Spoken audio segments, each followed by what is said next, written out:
রব্বির হাকুমা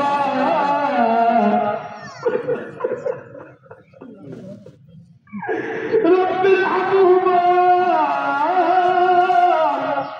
কামা রব্বানি সগীরা রব্বির হাকুমা কামা রব্বানি সগীরা।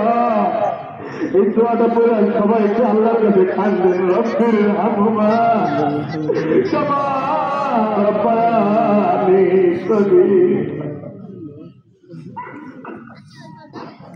আয় পরবর্তীকার আলম, তুমি একটু জমিনের দিকে দেখো, তুমি একটু জমিনের দিকে দেখো। আজকে খুশির দিন, আনন্দের দিনে সব পাহাড় রেখা মালিক আমরা তোমার খুশি করার কাজে ব্যস্ত হয়ে গেছি।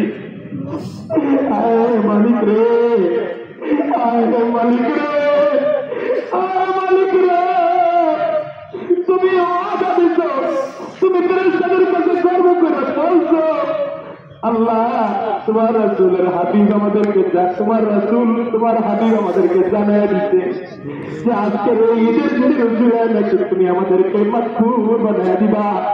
আল্লাহ তুমি আমাদেরকে নাকি নিষ্পাপ বানায় দিবা। আল্লাহ তুমি আমাদেরকে নাকি মাফ কইরা জান্নাতি বানায় দিবা।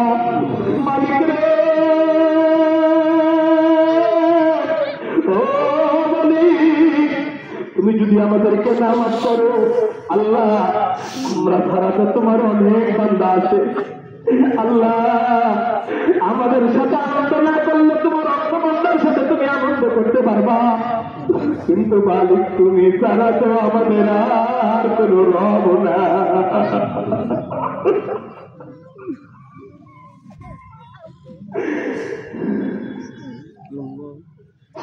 আল্লাহ তুমি ছাড়া তো আমাদের আর কোনো ইলাহ নাই, তুমি ছাড়া আমাদের আর কোনো ইলাহ নাই।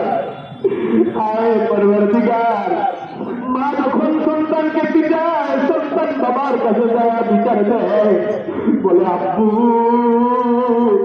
আব্বু আমারে মারে।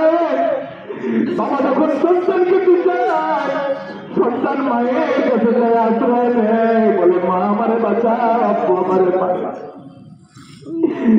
মালিক তুমি যদি আমাদেরকে মারা শুরু করে দাও, কবরের মধ্যে তুমি যদি আমাদেরকে পিটানো আরম্ভ করে দাও, বলো না রে মালিক আমরা কার কাছে যায় বিচার দেব, কার কাছে যায় আশ্রয় নেব? মালিক তুমি ছাড়া তো আমাদের আর কোনো ইলাহ নাই, তুমি ছাড়া আমাদের আর তো কোনো আল্লাহ নাই। তোমার এই বান্দারা তো বড় দুর্বল, একটা মশার কামড় সহ্য করতে পারি না। একদিন কারেন্ট একটু ডিস্টার্ব দিয়েছিল, গরমে ছটফট করে আমাদের হাত অ্যাটাক করার মতো অবস্থা হয়ে গেছে। আল্লাহ তাদের ভিতরে একটা পোকার কামড় সহ্য করতে পারি না, ওই কামড়ের এত বড় বড় সাপ, এক এক সাপ থাকতে তুমি আছে বড় বড় সাপ।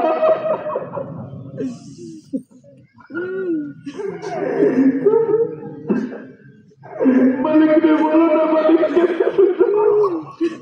আল্লাহ পারবো না রে, আল্লাহ মনে তো করি মারা যাওয়ার পরে বুঝি জান্নাত, কিন্তু যদি যদি যদি যদি কোনো না কোনো কারণে জাহান্নামে হয়ে যায় মালিক, আল্লাহ কবরে যাওয়ার পরে যদি দেখি এটা জাহান্নামের টুকরা, ও মালিক রে তখন আর কে বাঁচাবো মালিক? আল্লাহ তোমার কুদরতি পায়ের সামনে ভিক্ষুকের মতো পাইটা বলতেছে মালিক, আমাদেরকে তুমি মাফ করে দাও।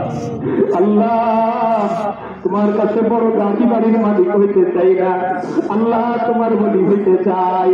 আল্লাহ তোমার বলি যদি হয়ে যায় আর কিছুর দরকার না।